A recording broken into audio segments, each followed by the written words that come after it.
Hello everyone, তোমরা সবাই কেমন আছো? আশা করছি সকলেই খুব ভালো আছো। আমিও খুব ভালো আছি। আমি তোমাদের অনুষ্কা একটা নতুন ভিডিওর সাথে তো স্বাগত। তো দেখতেই পাচ্ছ আমরা মামা বাড়িতে তো এসেছি, তোমরা আগের ভিডিওতেই দেখেছো।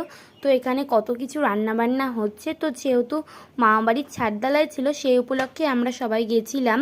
তো এখানে কত মাংস রয়েছে আর লোকজনও গেছিলো অনেক, তার জন্য দিদা এখানে রান্না করছে। আর এখানে আমার জেঠি এসে কাটা বেচা শুরু করে দিয়েছে। আর এখানে একটা দাদু গাছের থেকে আম পাড়ছিল, তো আমি সেটা একটু ভিডিও করে রেখেছি। আর এই দেখো আমি বসে আছি গরমের মধ্যে, আর গরমটা ওদিন অনেকটা গরম পড়েছিল। তো এসে আমাকে একটু থামস আপ দিয়েছিল দিদা, তাই আমি সেটাই খাচ্ছিলাম। তো ভাবলাম চলো তোমাদের সাথেও একটু শেয়ার করা যাক। তো দেখতেই পাচ্ছ এটা হচ্ছে আমার মামা বাড়ি, তো তোমরা দেখেছো ভিডিওতে। আর এখান থেকে এখন মিস্ত্রিরা সিমেন্ট বালি তুলছিল বারবার, আর আমি একটুখানি পাগলামি করছিলাম তার মাঝখানে। তো দেখতেই পাচ্ছ এখানে হচ্ছে মাংস রান্না হয়েছিল, তার জন্য এখানে মাংস রয়েছে। আর এখানে আমও কাটা ছিল, চাটনি টাটনি কিছু একটা করবে হয়তো। আর এখানে হচ্ছে পটলের তরকারি, আলু পটলের একটা পটল চিংড়ি টাইপস করেছিল, তো দেখতে পাচ্ছ। আর এখানে হচ্ছে মাংসর জন্য মশলা কষানো হচ্ছিল, আর এখানে আমি সব ঘুরিয়ে ঘুরিয়ে দেখাচ্ছিলাম। তো তোমরা দেখতেই পাচ্ছ এখানে এখনও মশলা কষানো চলছে, এটা জেঠি রান্না করেছিল। ইতিমধ্যে আমাদের মাংস কষাও হয়ে গেছে, আমি একটুখানি খেয়ে নিলাম।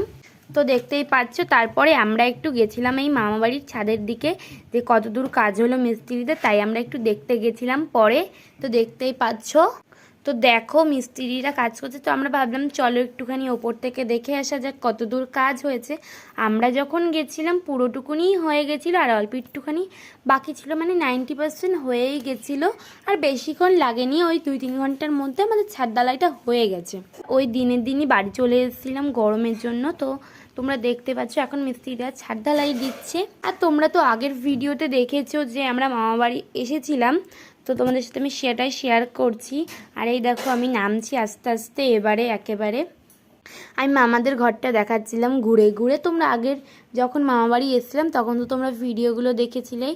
তো এই দেখো একটা আমি ভাইকে নিয়েছিলাম, তো এখানে একটা ছাগলের বাচ্চাও দিয়েছিল দিদাদের বাড়িতে, তো সেটা একটু অর্ডার করছিল ভাই, তো আমি তোমাদের সাথে সেটাই শেয়ার করছি। আর তারপরে এসে দেখি কি চিকেন কষা হয়ে গেছে। তো তারপরে দেখছি চিকেন এখন ফুটছে। তো চিকেন রান্না মোটামুটি হয়ে গেছে, আর এদিকে আমি খেতেও বসে গেছি। তো এখানে দিয়েছে হচ্ছিল প্রথমে ভাত, তারপরে হচ্ছে গিয়ে ডাল দিয়েছিল, টক ডাল, তারপর হচ্ছে গিয়ে চিপস দিয়েছিল, টক ডাল ছিল, চিপস ছিল, হচ্ছে আলু পটলের তরকারি ছিল, মাংস ছিল, চাটনি ছিল। তো তোমরা সব দেখতে পাচ্ছ, এরকম আমি চিপস দিয়ে ডাল দিয়ে খাচ্ছি। এটা তো আমার বেসিক্যালি প্রচণ্ড ভালো লাগে। এবারে চাটনিও দিয়ে